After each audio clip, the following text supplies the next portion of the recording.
Okay, hi Guy. Thanks for joining in.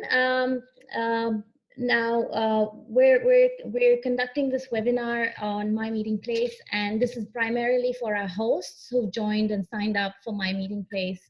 And I think I want to give more information to the hosts about what we're really doing with My Meeting Place online. But before that, can we just start off with um, uh, uh, telling them a bit more about what's the purpose of My Meeting Place? So can you talk a bit about that first? So what we're trying to do with My Meeting Place is to help people keep psychologically and emotionally connected when we've got to remain physically disconnected. The research is really very clear that we all need to be connected in healthy social and other kinds of relationships. So this was one way that you and I have come up with to try and mitigate some of those concerns, potential mental health issues and that sort of thing that come up as a result of people being isolated. So that's what we're looking to do is to create some groups that will go for a number of weeks where the hosts hold those groups together and people develop meaningful relationships within the groups. Okay, now the hosts don't have to be educated in group work, although we will be giving them some skills in that regard to help them through it. What's important for hosts to remember is that these are not counselling and psychotherapy groups.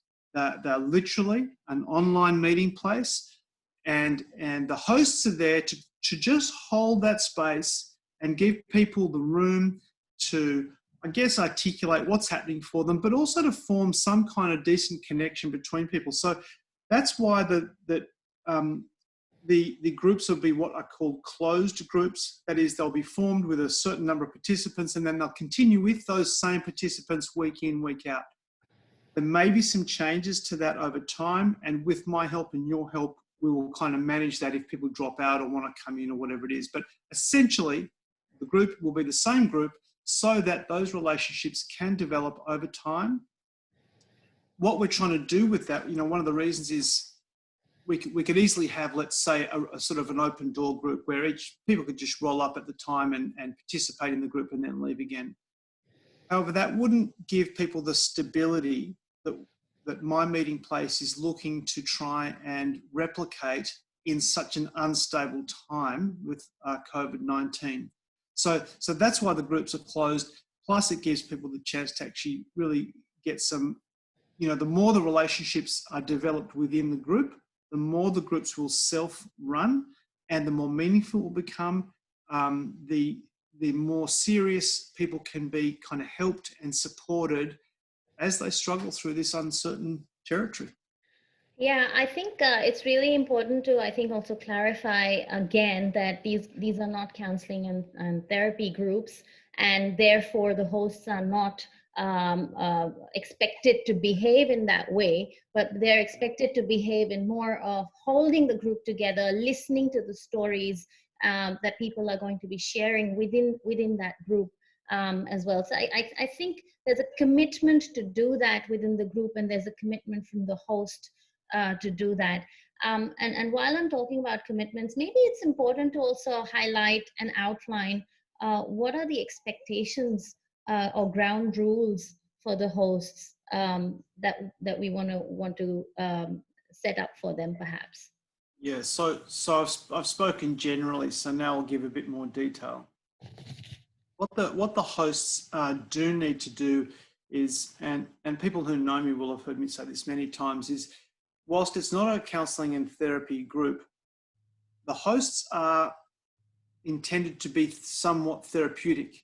And that means that hosts will model healthy relating. They'll provide space for participants to get heard. If someone's speaking over someone, for example, it will be up to the host to sort of intervene just gently and just say, hang on a second, just want to finish hearing what Jeff was saying, Steve, and if you could just, so you kind of just constantly putting those sort of gentle rules, I guess, in place. In group work, that's called a rule or a norm, depending on how it's done, and those norms are important parts of healthy functioning in groups.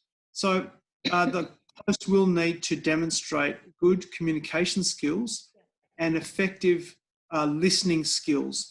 So all the people who are going to be participating as hosts already have those skills and they know how to use them quite specifically.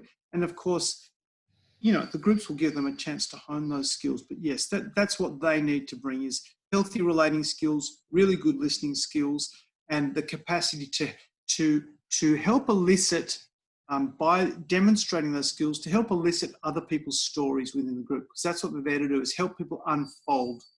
Yeah, yeah, I think that's a really good point, that they're helping people to unfold, and so they're not doing therapy but being therapeutic. There is a difference in that, and really I think we're also telling our hosts to be themselves, Sure. and I guess something that a lot of beginning practitioners, as we've experienced, try to do is do something, but it's more about just bringing it together, be yourselves, and listen well to the stories.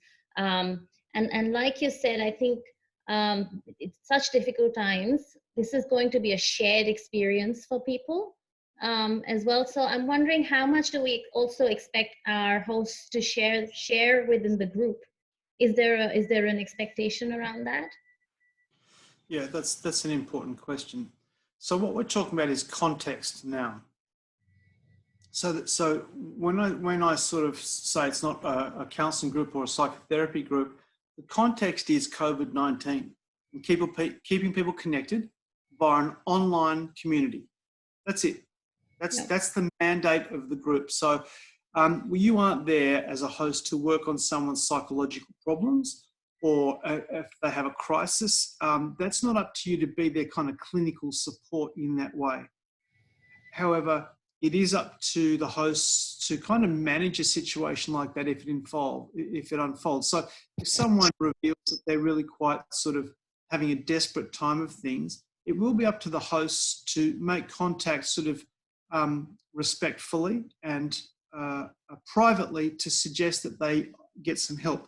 Now, the host can approach you and me to get some support with that, because they'll need to do that just so that in the management of the group.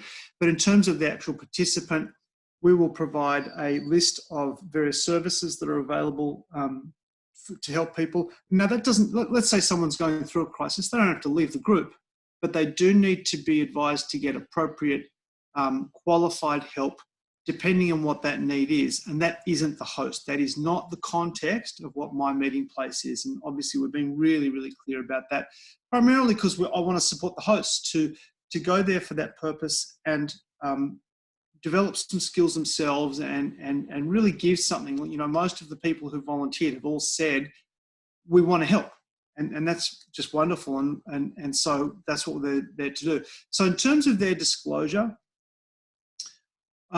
this is something that we kind of need to, this is a bit of a rolling thing for us. I would suggest that the hosts disclose a little bit, but that their role is that you're managing the group. That's your sort of primary role, and your secondary role is as a participant. Hosts are welcome to and are invited to join a group for themselves, where they can actually have a place to be supported too, but the host function is slightly different. So you may decide to disclose as a host in order to get things moving, but not in great detail or depth about yourself. You know, it would be more of a connecting disclosure, like, yeah, look, I've experienced that too. I wonder who else in the group has been experienced what Fred just talked about. It's kind of like that. So it's a bit of a connecting thing, but the host is there to practically provide the group via Zoom or whatever platform is being utilised, and then to manage it and keep everyone safe as possible, and then to begin and end appropriately by doing some summaries at the end of that sort of thing. And so you can disclose a little bit in that process if you feel like that. But we want to keep hosts safe, and that may well mean that they have a little bit of professional distance from the other participants.